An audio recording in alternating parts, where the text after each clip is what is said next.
Capítulo 17. Punição e recompensa de Kali. Sutta Goswami disse: após chegar àquele lugar, Maharaj Pariksit observou que um Shudra de casta inferior, vestido como um rei, estava batendo numa vaca e num touro com uma massa, como se eles não tivessem dono. O touro era tão branco como uma flor de lótus branca. Ele estava aterrorizado com o Shudra que nele batia, e estava com tanto medo que permanecia em pé sobre uma perna só, tremendo e urinando. Embora a vaca seja benéfica, porque dela podemos retirar os princípios religiosos, agora ela ficou pobre e sem nenhum bezerro. Suas pernas estavam sendo espancadas por um Shudra, havia lágrimas em seus olhos, e ela estava fraca e aflita. Ela ansiava por um pouco de grama do campo. Maharaj Pariksit, bem equipado com arcos e flechas, sentado numa quadriga decorada com lavores dourados em relevo, falou-lhe ao Shudra com uma voz profunda que ressoava como um trovão.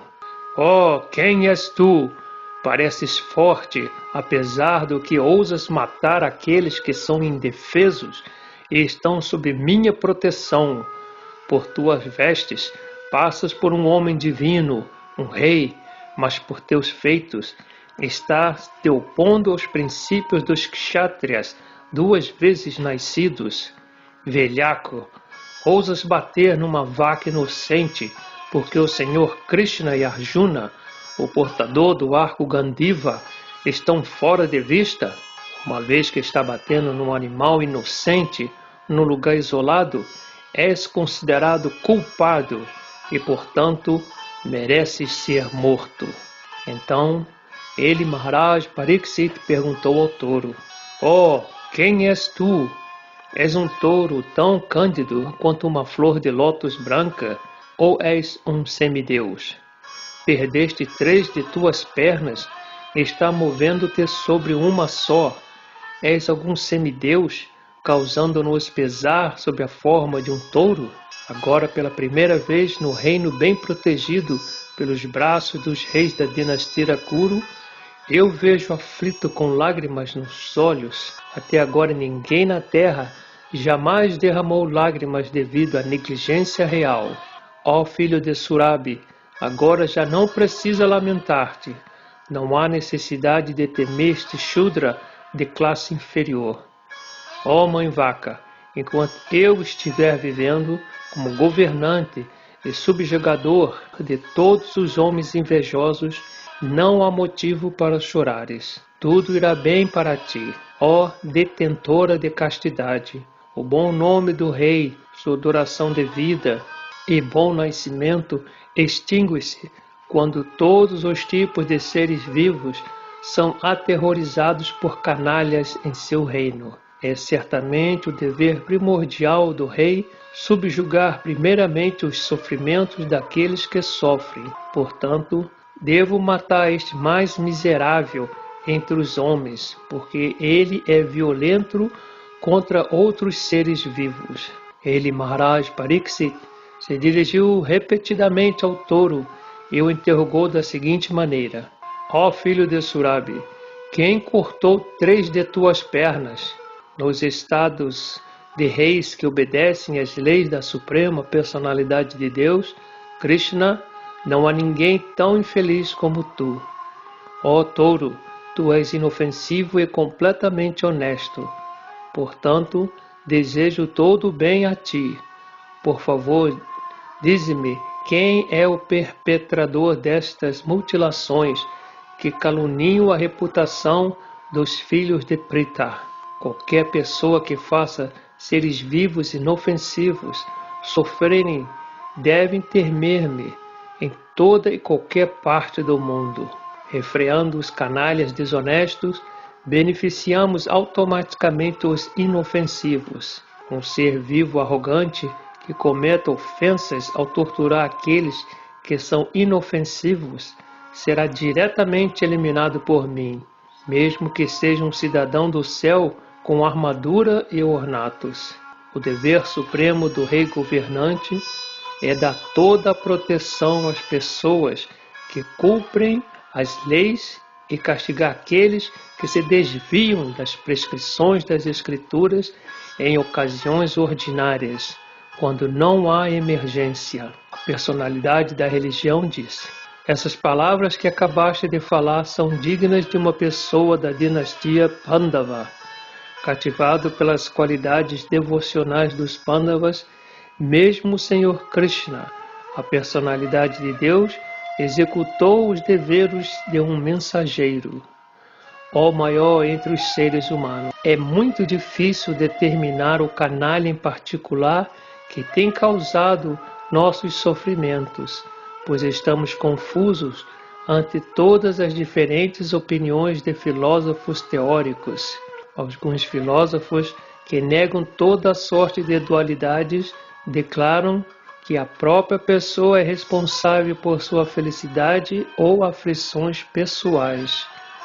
Outros dizem que poderes sobre-humanos são responsáveis, enquanto outros ainda dizem que a atividade é responsável. E os materialistas grosseiros afirmam que a natureza é a causa última. Há também certos pensadores que acreditam que ninguém pode descobrir a causa da aflição através da argumentação, nem a conhecer pela imaginação, nem a expressar por palavras. Ó sábio entre os reis, faz teu próprio juízo, pensando em tudo isso com tua própria inteligência. Suta Goswami disse: ó melhor entre os brahmanas, o imperador Pariksit, ao ouvir a personalidade da religião falar, ficou plenamente satisfeito e, sem erro ou remorso, replicou. O rei disse: ó tu na forma de um touro, tu conheces a verdade da religião e está falando de acordo com o princípio de que o destino prescrito para o perpetrador de atos irreligiosos também é prescrito para aquele que identifica o perpetrador. Sem dúvida, não és outro senão a personalidade da religião. Conclui-se desse modo que as energias do Senhor são inconcebíveis. Ninguém pode avaliá-las através da especulação mental ou do malabarismo de palavras. Na era de Satya, veracidade, tuas 4 pernas estavam estabelecidas pelos 4 princípios de austeridade, limpeza, misericórdia e veracidade. Mas parece que 3 de tuas pernas estão quebradas devido ao predomínio da irreligião, sob a forma do orgulho, desejo ardente por mulheres e intoxicação. Agora, permaneceis de pé sobre uma perna só, que é a tua veracidade, e de alguma forma andas a mancar. Porém, a desavença personificada, Kali, crescendo através de mentiras, também está tentando destruir essa perna. O fardo da terra foi certamente diminuído pela personalidade de Deus e também por outros. Quando ele esteve presente como uma encarnação, todo o bem foi realizado por causa de suas auspiciosas pegadas. Agora ela, a detentora da castidade, estando desafortunadamente abandonada pela personalidade de Deus, lamenta-se por seu futuro com lágrimas nos olhos, pois agora ela está sendo governada e explorada por homens de classe inferior que se fazem passar por governantes.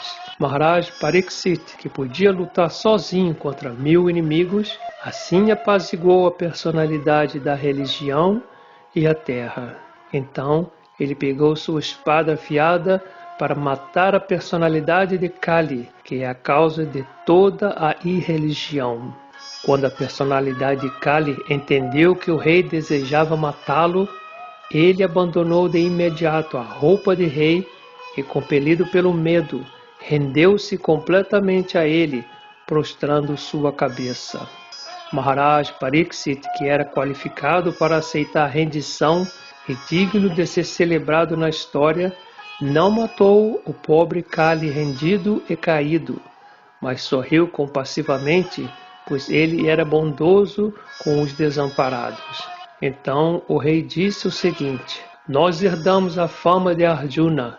Portanto, uma vez que te rendeste com as mãos postas, não precisa temer por tua vida. Mas não podes permanecer em meu reino, pois é o amigo da irreligião. Se a personalidade de Kali, a irreligião, recebe permissão de agir como homens-deus ou líder executivo, certamente abundarão os princípios irreligiosos, como cobiça, falsidade, roubo, incivilidade, traição, infortúnios, trapaça, desavença e vaidade. Portanto, ó amigo da irreligião, tu não mereces permanecer num lugar onde os peritos realizam sacrifícios de acordo com a verdade e os princípios religiosos para a satisfação da suprema personalidade de Deus. Em todas as cerimônias sacrificatórias, embora às vezes se adore um semideus, o Senhor Supremo, a personalidade de Deus, é que é adorado, pois Ele é a super-alma de todos e existe dentro e fora, como o ar. Assim é unicamente Ele concede todo o bem-estar ao adorador. Sri Suta Goswami disse: a personalidade de Kali, sendo assim ordenada por Maharaj Pariksit, começou a tremer de medo, vendo o rei diante de si como Jamaraj, pronto para matá-lo. Kali falou ao rei da seguinte maneira: Majestade, mesmo que eu possa viver em toda e qualquer parte sob tua ordem, não verei nada além de ti, com arco e flechas, para onde quer que eu olhe. Portanto, ó líder entre os protetores da religião, por favor, fixa para mim algum lugar onde eu possa viver de forma permanente sob a proteção de seu governo. Suta Goswami disse: Maharaj Pariksit, sendo assim solicitado pela personalidade de Kali, deu-lhe permissão de residir em lugares onde se realizassem jogos, bebedeiras, prostituição e abatimento de animais. A personalidade de Kali pediu algo mais, e por causa de seu pedido, o rei lhe deu permissão de viver onde houvesse ouro, pois onde quer que haja ouro, também há falsidade, intoxicação, luxúria, inveja e inimizade. Assim, a personalidade de Kali, de acordo com as orientações de Maharaj Pariksit, o filho de Uttara, recebeu permissão de viver naqueles 5 lugares. Portanto, qualquer pessoa que deseja o bem-estar progressivo, especialmente os reis, religiosos, líderes públicos, brahmanas e sannyasis, não deve jamais entrar em contato com os 4 princípios irreligiosos acima mencionados.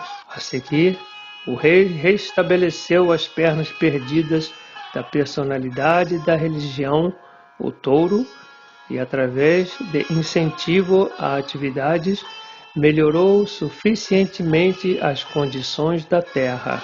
O afortunadíssimo imperador Maharaj Pariksit, a quem Maharaj Yudhishthira confiou o reino de Hastinapura, quando este desejou retirar-se para a floresta, está agora governando o mundo com grande sucesso, em razão do que o tornam glorioso as façanhas dos reis da dinastia Kuru.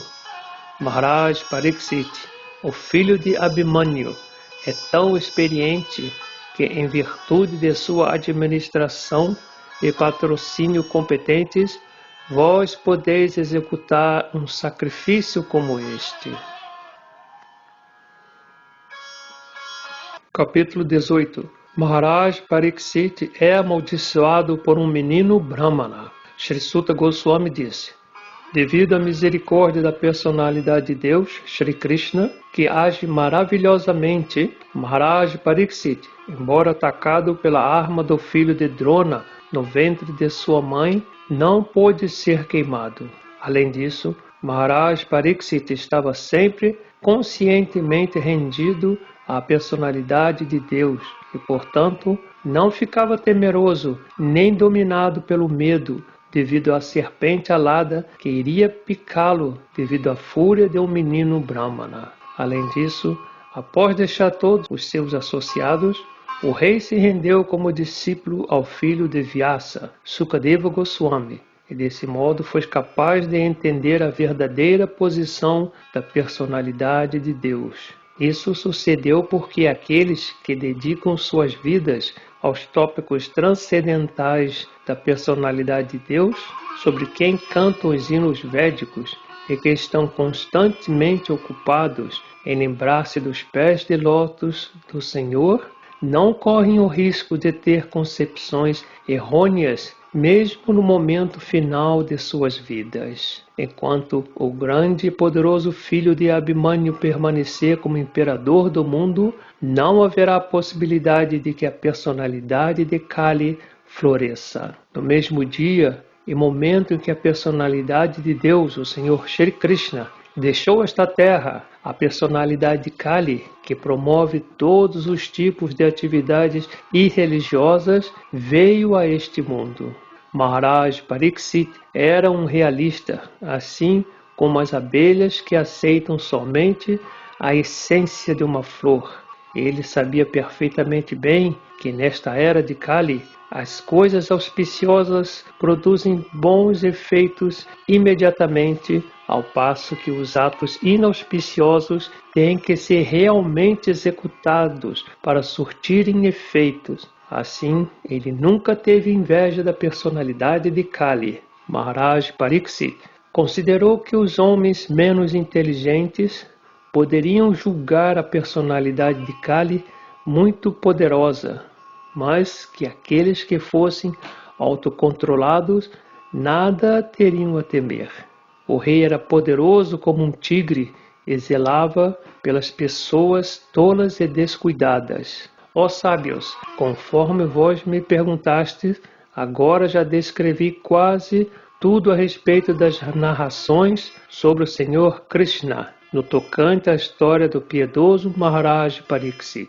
Aqueles que têm o desejo de alcançar a completa perfeição na vida devem ouvir submissamente todos os tópicos que estão vinculados com as atividades e qualidades transcendentais da personalidade de Deus, que age maravilhosamente. Os bons sábios disseram: ó grave Suta Goswami, que vivas muitos anos e tenha fama eterna, pois estás falando muito bem sobre as atividades do Senhor Krishna, a personalidade de Deus. Para seres mortais como nós, isso é exatamente como néctar. Acabamos de dar início à realização desta atividade fruitiva, um fogo sacrificatório, sem ter certeza sobre seus resultados, devido às muitas imperfeições de nossa ação.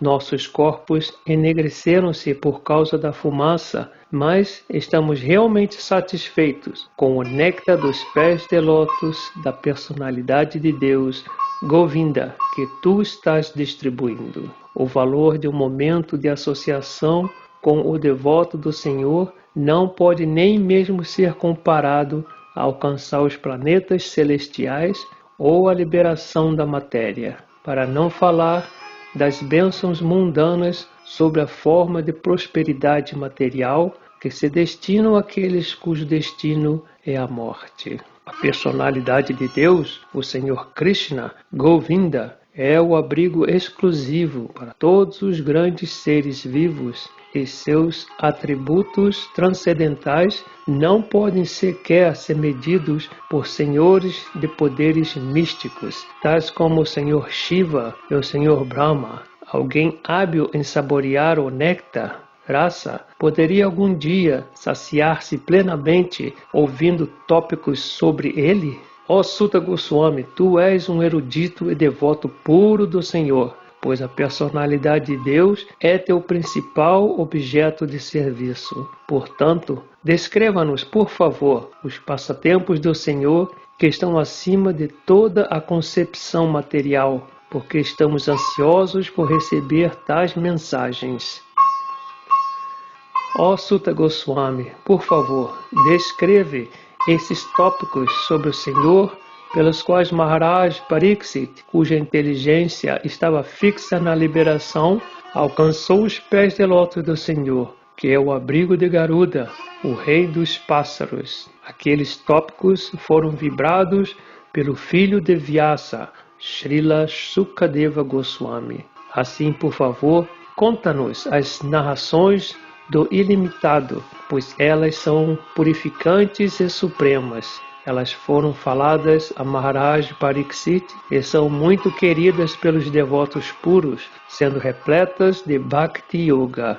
Shri Suta Goswami disse: ó Deus, embora tenhamos nascido numa casta mista, ainda assim somos promovidos em direito inato, simplesmente por servirmos e seguirmos os grandiosos que são avançados em conhecimento. Mesmo por conversar com essas grandes almas, uma pessoa pode purificar-se rapidamente de todas as desqualificações resultantes de nascimentos inferiores. E o que dizer daqueles que estão sob a direção dos grandes devotos, cantando o santo nome do ilimitado, que tem potência ilimitada? A personalidade de Deus, ilimitada em potência e transcendental por atributos, chama-se Ananta, ilimitado. Agora está confirmado que Ele, a personalidade de Deus, é ilimitado e que não há ninguém igual a Ele. Consequentemente, ninguém pode falar dele de forma adequada. Grandes semideuses não podem obter o favor da deusa da fortuna, nem mesmo por orações. Mas essa mesma deusa presta serviço ao Senhor, embora ele não deseje receber tal serviço. Quem pode ser digno do nome do Senhor Supremo, além da personalidade de Deus Shri Krishna? Brahmaji recolheu a água que emana das unhas de seus pés para oferecê-la ao Senhor Shiva como uma adoração de boas-vindas. Essa mesma água, o Ganges, está purificando todo o universo, incluindo o Senhor Shiva. As pessoas autocontroladas, que são apegadas ao Supremo Senhor Shri Krishna, podem abandonar subitamente o mundo do apego material, incluindo o corpo grosseiro e a mente sutil, e podem partir para alcançar a perfeição máxima da ordem de vida renunciada, e, consequentemente, não violência e renúncia. Ó Rishis, tão poderosamente puros como o sol, tentarei descrever-vos os passatempos transcendentais de Vishnu, de acordo com o meu conhecimento. Assim como os pássaros voam no céu, tanto quanto lhes permitem suas capacidades, da mesma forma, os devotos eruditos descrevem o Senhor tanto quanto lhes permitem suas compreensões. Certa vez, Maharaj Pariksit, enquanto se ocupava em caçar na floresta com arco e flechas, sentiu-se extremamente fatigado, faminto e sedento, enquanto perseguia os veados. Enquanto procurava um reservatório d'água, ele entrou no eremitério do famoso Shamika Rishi e viu o sábio sentado silenciosamente com os olhos fechados. Os órgãos sensoriais, a respiração, a mente e a inteligência do Muni estavam todos retraídos das atividades materiais e ele estava situado num transe, à parte dos 3 estados de consciência: vigília, sono e inconsciência, tendo alcançado a posição transcendental de igualdade qualitativa com o Absoluto Supremo. O sábio em meditação estava coberto com pele de veado e seu cabelo longo e escorrido espalhava-se sobre todo o seu corpo. O rei, cujo palato estava seco de sede, pediu-lhe água. Como o rei não foi recebido com as boas-vindas formais, não lhe tendo sido ofertado um assento, um cômodo, água e palavras agradáveis, ele se considerou negligenciado e, pensando assim, enfureceu-se. Ó Brahmanas, tendo sido perturbado pelas circunstâncias que o fizeram sedento e faminto, o rei dirigiu contra o sábio sua ira e sua inveja, algo que ele nunca dirigira a um Brahmana.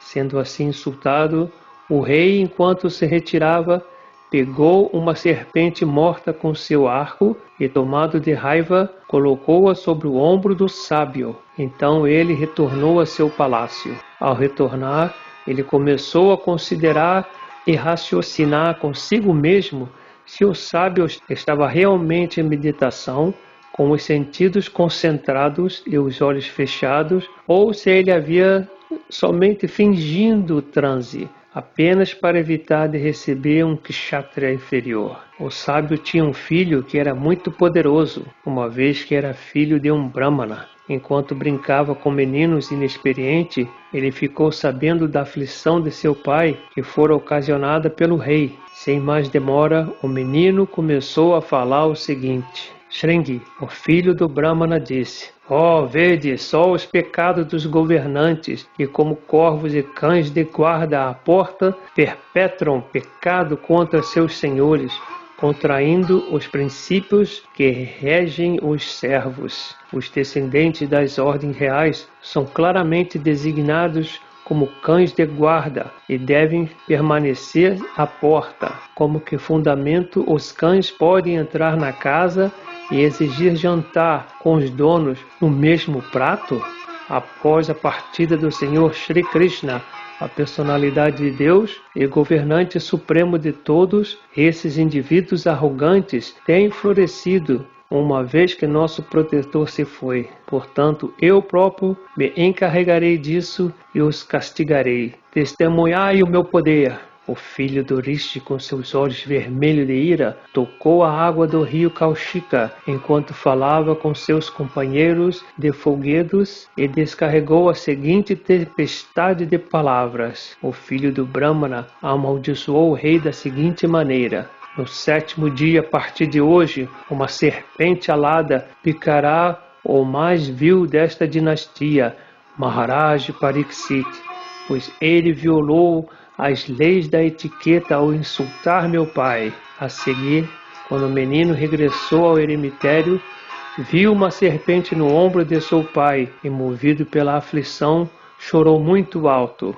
Brahmanas, ao ouvir seu filho chorando, o Rishi, que nascera na família de Angira Muni, gradualmente abriu seus olhos e viu a serpente morta em torno de seu pescoço. Atirou de lado a serpente morta e perguntou a seu filho por que ele estava chorando, se alguém lhe fizera mal. Ao ouvir isso, o filho explicou-lhe o que tinha acontecido. O filho contou ao pai que havia amaldiçoado o rei, embora este nunca devesse ter sido condenado, pois era o melhor entre todos os seres humanos.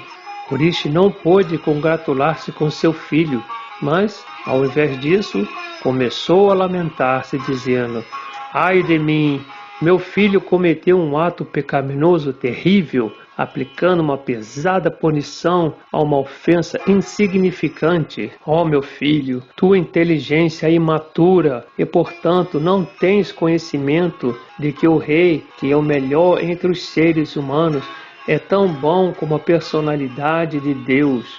Ele nunca deve ser posto em pé de igualdade com os homens comuns. Os cidadãos do Estado vivem em prosperidade, sendo protegidos pelos seus poderes insuperáveis. Meu caro filho, o Senhor, que carrega a roda de uma quadriga, é representado pelo regime monárquico. E quando esse regime é abolido, todo o mundo se enche de ladrões, que então aniquilam imediatamente os súditos desprotegidos, como se fossem cordeiros dispersos, devido ao término dos regimes monárquicos e ao saque da riqueza do povo por parte de ladrões e salteadores. Haverá grandes convulsões sociais. O povo será morto e ferido, e os animais e as mulheres serão raptados, e nós seremos os responsáveis por todos esses pecados.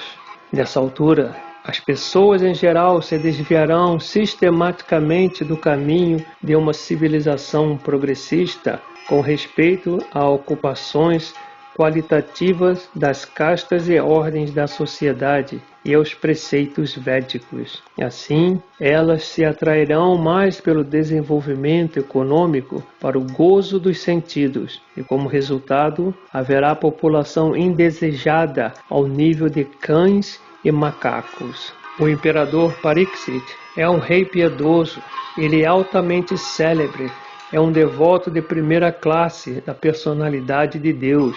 Ele é um santo entre a realeza e executou muitos sacrifícios de cavalos. Quando semelhante rei está cansado ou fatigado, sendo atingido pela fome e pela sede, ele não merece ser amaldiçoado de modo algum. Então, Orixa orou à onipenetrante personalidade de Deus para que perdoasse seu filho imaturo, que não tinha inteligência e que cometera o grande pecado de amaldiçoar alguém que estava completamente livre de todos os pecados, que era subordinado e que merecia proteção. Os devotos do Senhor são tão indulgentes que, mesmo que sejam difamados, trapaceados, amaldiçoados, perturbados, negligenciados ou mesmo mortos, nunca têm inclinação a se vingarem. Dessa maneira, o sábio se lamentou pelo pecado cometido por seu próprio filho. Então, ele não levou muito a sério o insulto cometido pelo rei. Em geral, os transcendentalistas, muito embora ocupados por outros nas dualidades do mundo material, não se afligem. Tampouco eles sentem prazer em coisas mundanas, pois estão ocupados transcendentalmente. Capítulo 19. O aparecimento de Shukadeva Goswami. Sri Shuta Goswami disse: enquanto regressava à casa, o rei Maharaj Pariksit sentiu que o ato que cometera contra o impecável e poderoso Brahmana fora atroz e incivilizado. Em consequência disso, estava angustiado. O rei Pariksit pensou: devido à minha negligência dos preceitos do Senhor Supremo, certamente devo esperar que alguma dificuldade me sobrevenha em um futuro próximo. Sem reservas, desejo que a calamidade venha logo, pois dessa maneira posso livrar-me da ação pecaminosa e não repetir semelhante ofensa. Eu sou incivilizado e pecaminoso devido à minha negligência da cultura bramínica, da consciência de Deus e da proteção às vacas. Portanto, desejo que meu reino, força e riquezas se consumam de imediato no fogo da cólera do Brahmana,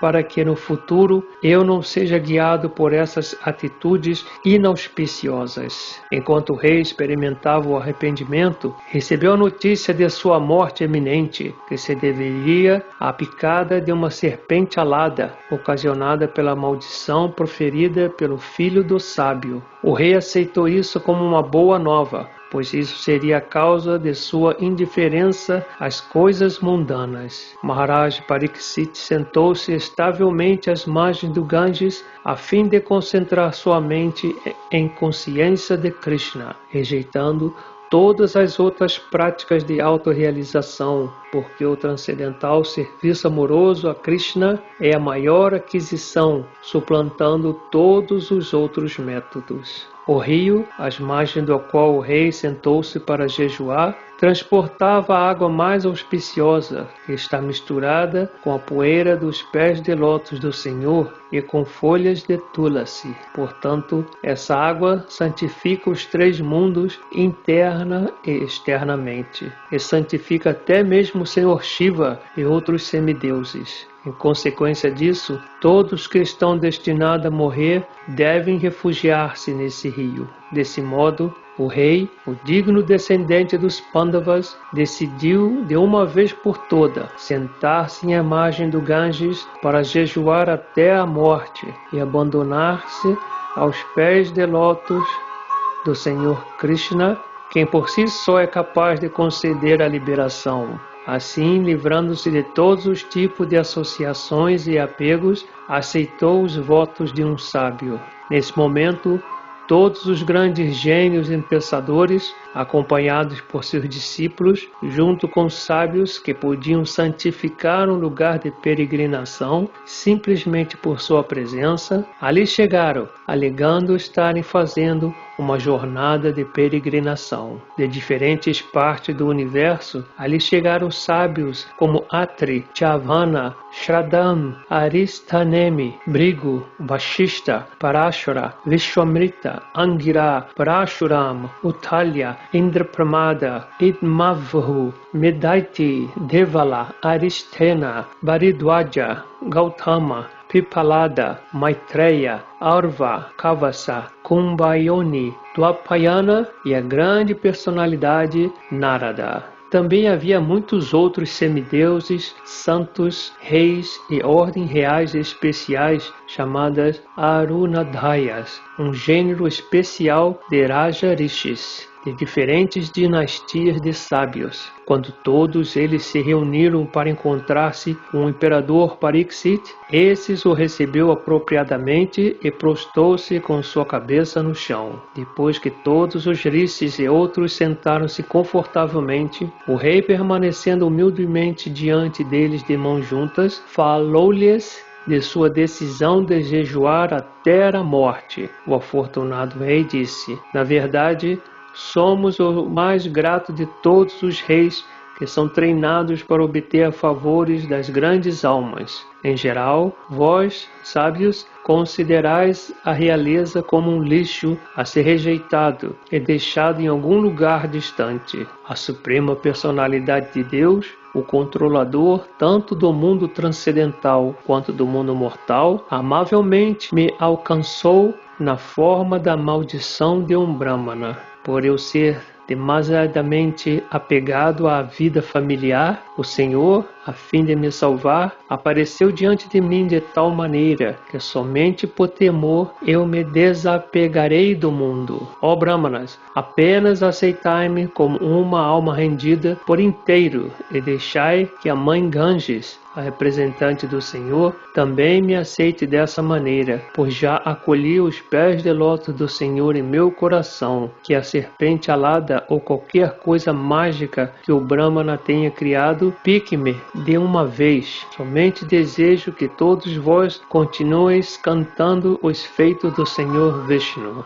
Ó Brahmanas, oferecendo reverência a todos vós, oro mais uma vez que se eu tiver de renascer no mundo material, eu tenha completo apego ao ilimitado Senhor Krishna, a companhia de seus devotos e relações amistosas com todos os seres vivos. Com perfeito autocontrole, Maharaj Pariksit sentou-se num assento de palha, com as raízes da palha voltadas para o leste, colocando na margem sul do Ganges, e ele ficou de frente para o norte. Um pouco antes, dera posse de seu reino a seu filho. Dessa maneira, se sentou-se o rei Maharaj Pariksit para jejuar até a morte. Todos os semideuses dos planetas superiores louvaram as ações do rei e com grande prazer espalharam flores continuamente sobre a terra e tocaram tambores celestiais. Todos os grandes sábios que estavam ali reunidos louvaram a decisão de Maharaj Pariksit e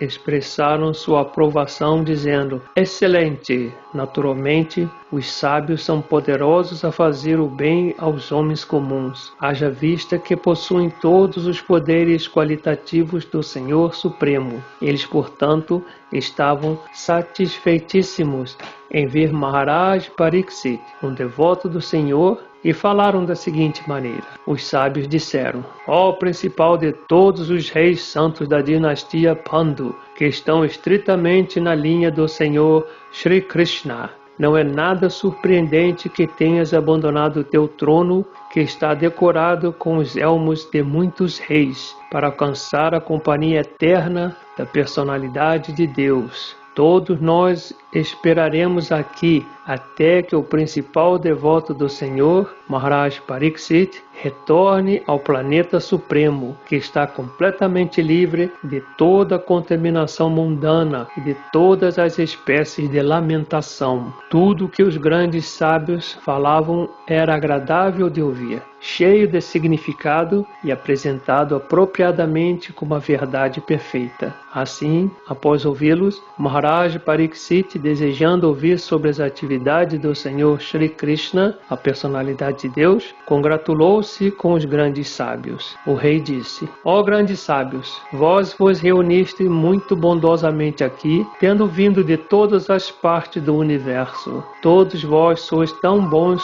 como conhecimento personificado, que reside no planeta acima dos 3 mundos, Satyaloka. Em consequência disso, sois naturalmente propensos a fazer o bem aos outros, e além disso, não tendes outro interesse, seja nesta vida, seja na próxima. Ó Brahmanas, dignos de confiança, pergunto-vos agora acerca do meu dever imediato. Por favor, após adequada deliberação, falai-me sobre o dever imaculado de todas as pessoas em todas as circunstâncias, especificamente daquelas que estão à beira da morte. Naquele momento, apareceu ali o poderoso filho de Vyasadeva, que viajava pela terra desinteressado e satisfeito consigo mesmo. Ele não manifestava qualquer sintoma de permanecer a alguma ordem social ou status de vida. Estava cercado por mulheres e crianças e vestia-se como se outros o tivessem negligenciado. Esse filho de Vyasadeva tinha apenas 16 anos. Suas pernas, mãos, coxas, braços, ombros, testa e outras partes de seu corpo eram tão delicadamente formados. Seus olhos eram belamente largos e seu nariz e ouvidos eram nobremente modelados. Ele tinha um rosto muito atrativo e seu pescoço era bem formado e belo como um búzio. Sua clavícula era carnuda, seu peito largo e abundante, seu umbigo profundo e seu abdômen belamente marcado. Tinha braços longos e os cabelos ondulados se espalhavam sobre seu belo rosto. Estava desnudo e a tez de seu corpo se assemelhava à do Senhor Krishna. Ele era enegrecido e muito belo devido à sua juventude. Por causa do encanto de seu corpo e de seus sorrisos atrativos, era agradável às mulheres. Embora ele temesse cobrir suas glórias naturais, os grandes sábios ali presentes eram todos peritos nas artes da fisiognomia e assim honraram-no levantando-se de seus assentos. Maharaj Pariksit, que também é conhecido como Vishnuratha, aquele que sempre é protegido por Vishnu, prostrou-se com sua cabeça para receber o visitante principal, Shukadeva Goswami. Nessa altura, todas as mulheres e meninos ignorantes pararam de seguir Srila Shukadeva. Recebendo o respeito de todos, Shukadeva Goswami assumiu seu assento de destaque. Então, Shukadeva Goswami foi cercado pelos sábios santos e semideuses, assim como a lua é cercado pelas estrelas, planetas e outros corpos celestes. Sua presença era esplendorosa e ele era respeitado por todos. O sábio Sri Shukadeva Goswami sentou-se tranquilamente, inteligente e pronto para responder a qualquer pergunta sem excitação. O grande devoto, Maharaj Pariksit, aproximou-se dele, ofereceu seus respeitos, prostrando-se diante dele e perguntou polidamente, com palavras doces e mãos postas. O afortunado rei Pariksit disse: Ó Brahmana, unicamente por tua misericórdia, tu nos santificaste, transformando-nos em lugares de peregrinação, tudo por causa de tua presença aqui como meu convidado. Por tua misericórdia, nós, que nada mais somos do que a realeza indigna, qualificamo-nos para servir ao devoto. Simplesmente por nos lembrarmos de ti, nossos lares tornam-se santificados de imediato. E o que dizer de ver-te, tocar-te, lavar teus santos pés e oferecer-te um assento em nosso lar, assim como um ateísta não pode permanecer na presença da personalidade de Deus, da mesma forma, os pecados invulneráveis de um homem são imediatamente removidos em tua presença, ó Santo, ó grande místico. O Senhor Shri Krishna, personalidade de Deus, que é muito querido pelos filhos do rei Pandu, aceitou-me como um daqueles parentes simplesmente para satisfazer seus grandes primos e irmãos. De outra forma, sem ser inspirado pelo Senhor Krishna, como é que apareceste voluntariamente aqui, embora andes incógnito ao homem comum e não sejas visíveis para nós que estamos à beira da morte? Tu és o mestre espiritual de grandes santos e devotos. Portanto, suplico-te que mostres o caminho da perfeição a todas as pessoas, especialmente alguém que está para morrer. Por favor, deixe-me saber o que um homem deve ouvir, cantar, lembrar e adorar, e também o que ele não deve fazer. Por favor, explica-me tudo isso. Ó Brahmana poderoso, é dito que raramente permanece na casa dos homens durante o tempo suficiente para ordenhar uma vaca. Shri Suta Goswami diz: assim o rei falou e interrogou o sábio, usando linguagem doce. Então, a grande e poderosa personalidade, o filho de Vyasadeva, que conhecia os princípios da religião, começou a responder. E assim termina a leitura do primeiro canto do Srimad Bhagavatam.